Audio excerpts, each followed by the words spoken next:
வணக்கம். இந்த உலகத்துல எல்லாருக்குமே மகிழ்ச்சியா, செல்வ செழிப்பா, சிறப்பா வாழணுன்ற ஆசை இருக்கும். ஆனா அந்த ஆசையை அடைய முடியாம போறதுக்கான தவறுகளை அன்றாட வாழ்க்கையில் நம்ம செஞ்சுட்டே தான் இருக்கிறோம். இதை தவிர்க்கிறதுக்கு 4 நல்ல வழிகளை வள்ளுவர் சொல்றாரு. வள்ளுவர் ஒரு சிறந்த அரசுக்கு, ஒரு பெரிய ஆட்சி அமைப்பு சிறப்பா இருக்கணும் அப்படின்னா இந்த 4 விஷயங்களை கடைபிடிக்கணும் அப்படின்னு சொல்றாரு. பெரிய ஆட்சி அமைப்பு மட்டும் கிடையாது, நம்முடைய குடும்ப வாழ்க்கைக்கும் கூட அது அடிப்படையானதுதான்.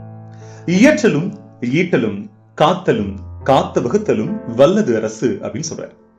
எந்தெந்த நல்ல வழிகள் மூலமா பொருள் நமக்கு கிடைக்கும், அதே போல எந்தெந்த நல்ல வழிகள்ல பொருள் கிடைக்கும் நினைக்கிறோமோ அந்த வழிகள்ல பொருளை சம்பாதிக்கிறது. மூன்றாவது, சம்பாதித்த பொருளை பாதுகாப்பா வைக்கிறது. பாதுகாப்பா வைத்த அந்த பணத்தை சரியான வழிகள்ல செலவு செய்யறது. இந்த 4 விஷயங்களும் இருந்துச்சு அப்படின்னா கண்டிப்பா அந்த குடும்ப வாழ்க்கையும் சரி, ஒரு மிகப்பெரிய அரசும் சரி சிறப்பானதாக இருக்கும் என்பதுதான் வள்ளுவருடைய கருத்து. நாமும் கூட எந்தெந்த வழிகள்ல சரியா பணத்தை சம்பாதிக்கலாம் அப்படின்னு யோசிக்கலாம். வழியில பணத்தை சம்பாதிக்கிறதுக்கு முயற்சி பண்ணலாம். சம்பாதித்த பணத்தை சரியா சேர்த்து வைக்கலாம்.